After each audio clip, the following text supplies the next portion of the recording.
Mana ndidinga ukubhiskit andifanga abantu ndingubhiskit.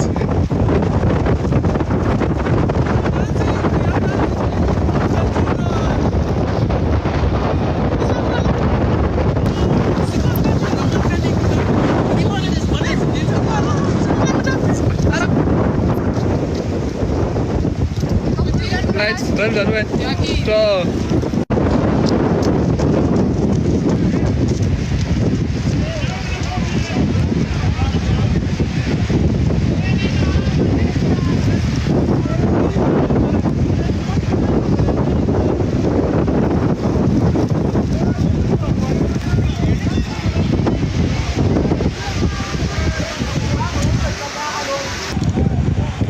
Ipali vele because ipali zivale ibridge into zakwenzeka amanzi azavula anyuka qala ngaphezulu then ibridge ingahambeki.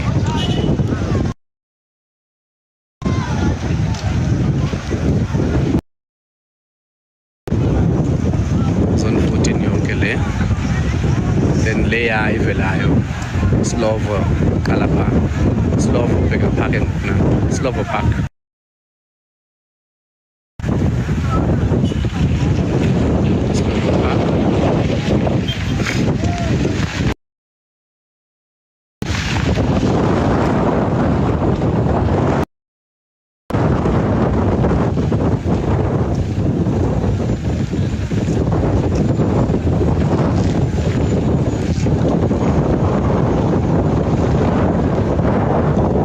Risk kakhulu umbali, risk kakhulu le.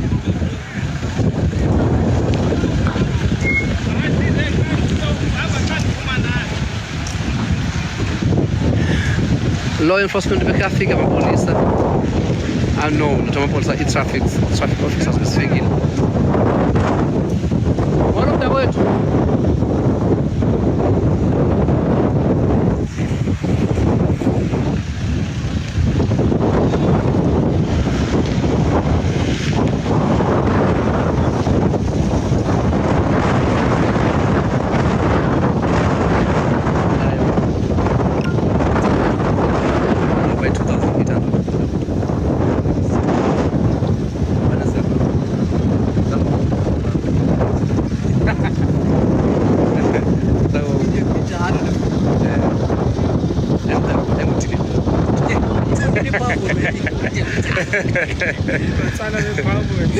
Wengcisha ngidime nabantu akwethu ke guys, ndime ke namangcishana akuthi afike ndime apha ndithathe isistory senzela nina nikude nani nasezindlini nani nisemsebenzini nikuze ndawo nikuzo nikwazi ukubona kwenzeka ntoni eMthatha currently.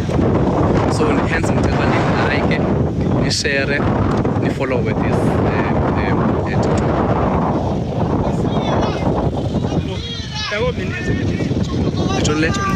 mininzi kakhulu uyasehla ne apha kule area le ndiyifotileyo ngona mininzi mze ejolini kule area le engavelanga mininzi kwaphaa xa usiya phaa mininzi kakhulu.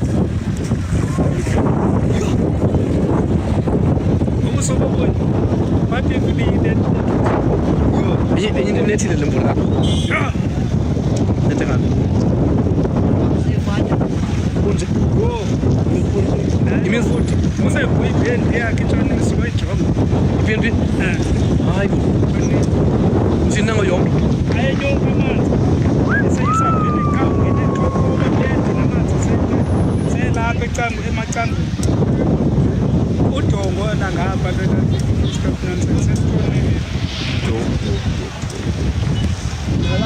niyeva ke guys ba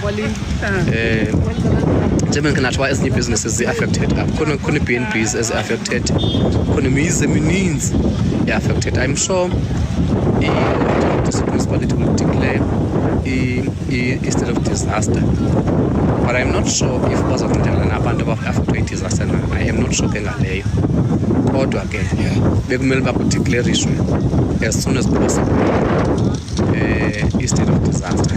Cast municipality naye ihlala i-council yakhe adeclaration ne-ortam bekumele uba nayo kuzofanele i-council yayo ideclarishe i-state of disaster.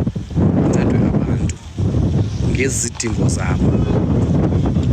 I-emergency services bekumele ngokunana zizama ukuphuma nje ziyaphuma sikhangela abantu abangamaxhoba okanye abazi-victims zale weather, bancedakale, bafumana into yotya, bafumana ii-shelters, babe safe because part of abo bantu balapha batshona ezindlu khona abantwana abancinci. Umthetho ke umele uba uyabakhusela abantu abancinci kakhulu, uyabajonga nendlela abaphila ngayo. Abanye babo bayafunda and ngoku kuyabhalwa esikolweni, so many people, many lives will be affected by the disaster eyenzeka eMthatha. This place is eMthatha bethuna eMthatha, nansi ayibhodi ibhalwe eMthatha in the Eastern Cape. uMthatha use-Eastern Cape, 9 provinces of South Africa, enye provinces ezinkulu yi-Eastern Cape, and uMthatha is one of i-towns ese-Eastern Cape ke kwi-district yase-OR Tambo, district yase-OR Tambo, lapho ke uMthatha bisakuba capital town lo uMthatha wena yase-Transkei. Kwabo ke bakhule before i-democracy, nabazalwe before i-democracy bazayazi loo nto. Abazalwe after i-democracy bangangayazi ncam, bangayazi ngoba beyifunda bekuya i-capital town yase-Transkei, uMthatha lo. Very underdeveloped kakhulu ke uMthatha, very underdeveloped uMthatha, as you can see.